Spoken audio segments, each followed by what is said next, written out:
Christmas, 1933. In the midst of the Great Depression, the now legendary record label Paramount Records of Grafton, Wisconsin, closed its doors. Many employees were informed of their unemployed status during the company Christmas party that year. Rumors of disgruntled company employees throwing boxes of these now rare records into the adjacent Milwaukee River right after the mass firing would linger well into the 2000s. Welcome to Wisconsinology on Music, a collaboration with 91.1 The Avenue and Wisconsinology.com. You are listening to Tommy Johnson performing The Alcohol and Jake Blues, a 78 RPM record recorded in 1930 at Paramount Studios in Grafton, Wisconsin. In 2012, this record, clean and in unplayed condition, sold for $37,000. Paramount, a subsidiary of the nearby Port Washington Chair Company, was America's leading producer of blues records. Its roster included Louis Armstrong, Ma Rainey, Ethel Waters, Blind Lemon Jefferson. By the 1930s, that roster included Blind Blake, king of the ragtime guitar, Skip James, Geeshie Wiley, Son House, and Charlie Patton, king of the Delta Blues. Upon its closing, countless boxes of unsold 78 RPM records and their metal masters remained stacked in the company's recording studio and pressing plant, a three-story building located on the banks of the Milwaukee River. Here was a priceless trove of recordings of the Delta Blues, the ground floor of rock and roll, a direct musical line to Led Zeppelin and the Rolling Stones. After the closing, the studio and the pressing plant fell into disrepair. The building was demolished in 1938. For years after its closing, kids wandered the abandoned building, and they did what kids do. They broke windows and sailed records out the windows into the river below.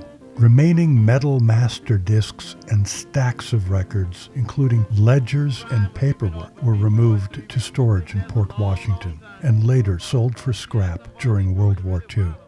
It seemed like every remaining piece of the once great record company wanted to crawl into a corner and die.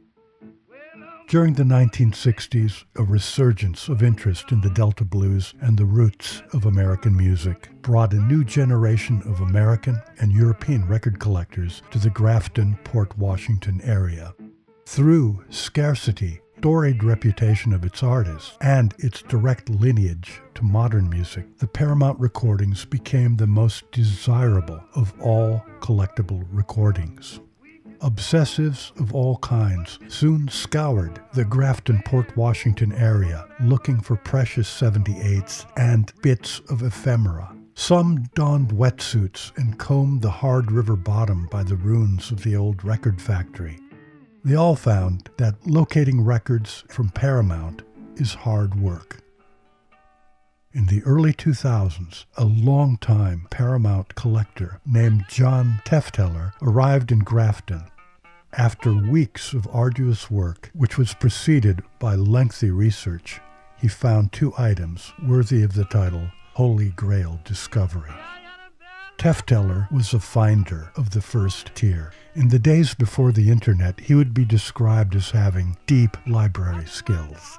After placing ads in the classifieds from Milwaukee to Grafton and mailing dozens of postcards to people in the area who had some relation to the old studio, he found the only copy of the song we are listening to right now, My Buddy, Blind Papa Lemon, by King Solomon Hill, a tribute to Blind Lemon Jefferson, who had passed away in 1929. In the same trip, he also found the only known photograph of the great Charlie Patton. As song collectors of the 1930s find out, as anyone who ever held an electric guitar finds out, the foundations of American music are in a place called Wisconsin. For 91.1 The Avenue and Wisconsinology.com, I'm Frank Anderson. Wisconsinology on Music is presented by a grant from the Bright Idea Fund from the Community Foundation for the Fox Valley Region, a supporting partner of The Avenue.